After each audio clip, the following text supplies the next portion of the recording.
Mesdames et messieurs, Donald Trump, dépassé et désemparé, appelle au secours à ses alliés à venir l'aider à rouvrir le détroit d'Ormuz. Après avoir déclaré, fait des déclarations, et il a bombé le torche contre l'Iran, qu'il va rouvrir ce détroit d'Ormuz, de gré ou de force. Après avoir rassuré les Américains et le monde entier que ce détroit serait ouvert. À l'instant où je vous parle, Donald Trump appelle ses alliés, ils appellent les navires du monde entier à aller l'aider, à aller ouvrir le détroit d'Ormuz. C'est inimaginable.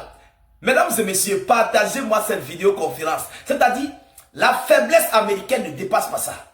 C'est une faiblesse qui n'a pas de nom, c'est-à-dire qui n'a pas de fin. Toi, grande puissance militaire, tu ne peux pas aller ouvrir le détroit d'Ormuz. Quelle honte pour l'Amérique. C'est la honte du siècle. Écoutez ce que Trump dit. Ce n'est pas moi. Ce sont des sites de vérification, vérifiés et certifiés. Alors, Donald Trump exhorte d'autres pays à envoyer des navires pour sécuriser le détroit d'Ormuz. Il exhorte, il appelle les pays alliés, les pays du monde, à venir le soutenir, à ouvrir le détroit d'Ormuz. Mais lorsque tu partais provoquer cette guerre-là, tu t'attendais à quoi? Alors, mais pourquoi il le fait? Évidemment, parce que les prix du pétrole sont en train de peser sur l'Amérique, sur ses alliés de l'Europe et sur les multiples pays asiatiques. Ah oui, à l'instant où je vous parle, plusieurs pays d'Europe ne veulent pas acheter des produits liquéfiés du côté de la Russie. Entre guillemets, ils disent que ça va augmenter l'économie de guerre de Vladimir Poutine. Alors, ils mettent pression sur M. Donald Trump de mettre fin à cette guerre. Entre-temps, à l'heure où je vous parle, les Iraniens, eux, ne veulent pas mettre fin à la guerre. Les Iraniens disent qu'ils vont continuer cette guerre jusqu'à atteindre les objectifs, qui sont l'anéantissement total de l'État hébreu d'Israël, l'existence de l'État hébreu d'Israël.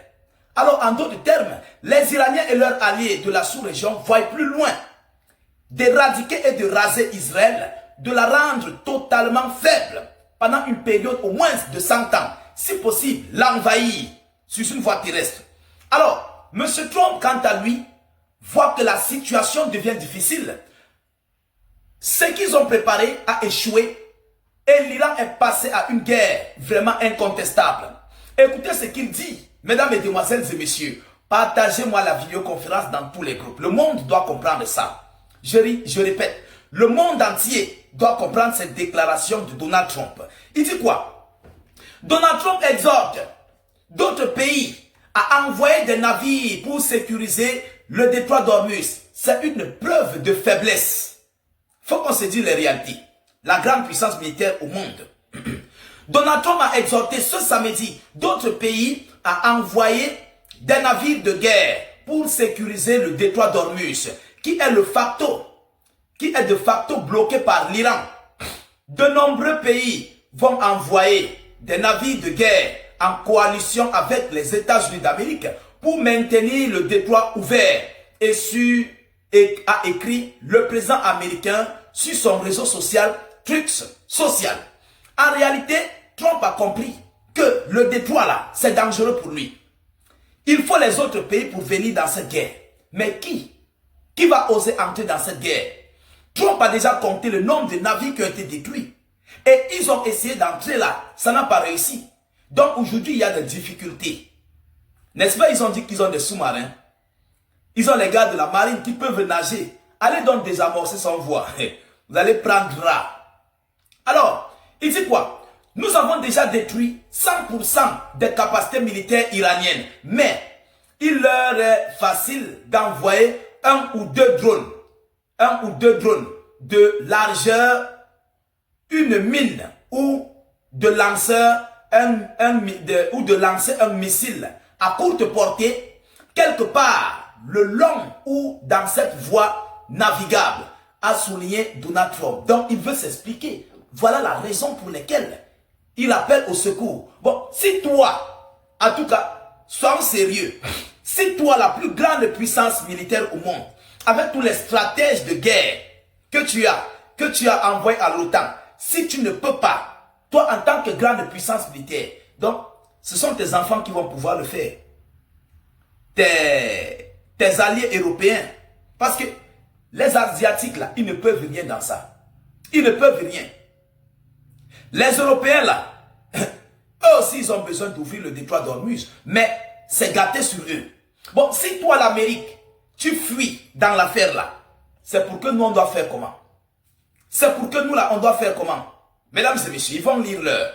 Il dit, je cite, « Espérons que la Chine, la France, le Japon, la Corée du Sud, le Royaume-Uni et d'autres enverront des navires dans la région afin que le détroit d'Ormuz ne soit plus menacé par un pays totalement décapité. » Mais le pays est décapité. Mais comment le pays décapité peut encore vous menacer dans le détroit d'Ormuz? Vous avez détruit toute sa marine. Vous avez détruit tous ses hommes, tous ses soldats, tous ses missiles, tous ses balistiques.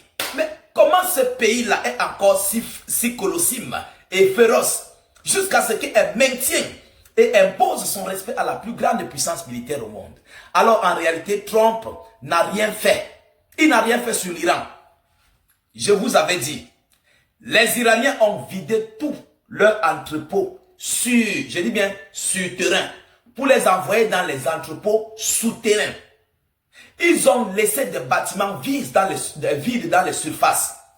Ce sont ces bâtiments-là que l'Amérique frappe et comptabilise comme des bébés de la maternelle. C'est très honteux.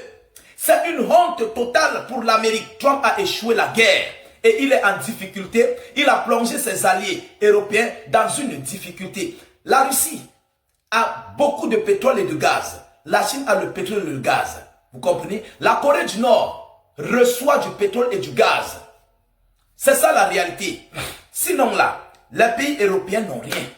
Ils vivent dans les réserves à l'instant où je vous parle.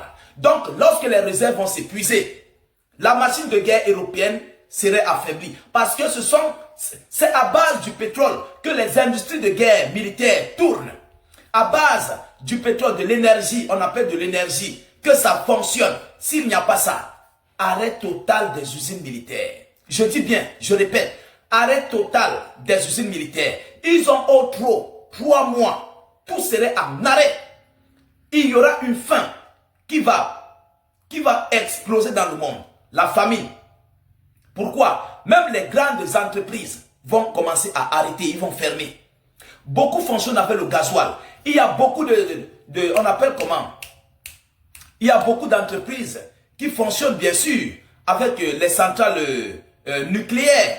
Mais même ces centrales nucléaires-là, attention, parce que les pays qui produisent ça, nous avons le Niger, nous avons encore d'autres pays, nous avons la Russie et d'autres pays qui produisent ça. Mais en réalité, qu'est-ce qui se passe?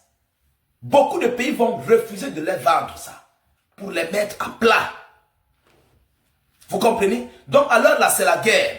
Alors, on dit quoi par la suite? On nous annonce que le président américain a ajouté qu'en attendant, les États-Unis allaient continuer à bombarder les côtes iraniennes et viser sa marine d'une manière ou d'une autre. D'une manière ou d'une autre. Nous allons bientôt ouvrir le détroit d'Ormuz. Selon lui, des promesses bidons qu'il fait aux Américains et aux Occidentaux. Mais pendant ce temps, l'Iran aussi est en train de frapper fort sur tes voisins, sur ses voisins. L'Iran frappe de la plus belle des manières. Et ça fait mal à l'entité. Ça fait mal. Et alors je vous parle, demain ça serait le grand jour. L'annonce officielle du repos éternel de M. Netanyahou. Apprêtez-vous parce que demain là, ça va prendre la toile. Ça va prendre la toile. Netanyahou est déjà. Maintenant, on est en train de passer par les voies et moyens. Comment faire pour publier officiellement l'annonce en question? On ne connaît pas. Tous les systèmes, tous les moyens de contournement sont bloqués.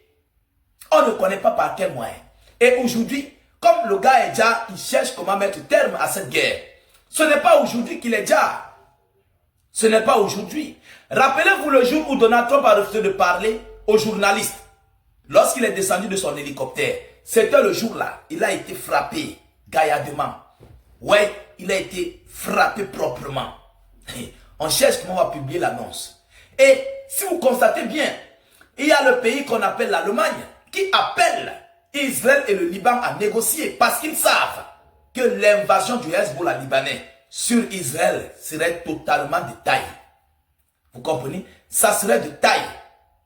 Ce qui se prépare là, l'Allemagne voit clair dedans. Les Allemands là, ils voient clair dans la chose. Ils sont en train de voir clair dans la chose. Sur ce que moi je suis en train de vous expliquer dans les décorticages et les analyses. Parce que le Hezbollah libanais a pris Israël en charge. Ils se frappent entre eux. On distrait Israël de ne pas répliquer contre l'Iran.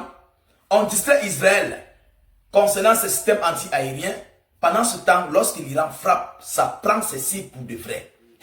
Mesdames, Mesdemoiselles et Messieurs, voilà la situation à l'instant où j'enregistre cette vidéoconférence. Partagez-la dans tous les groupes possibles.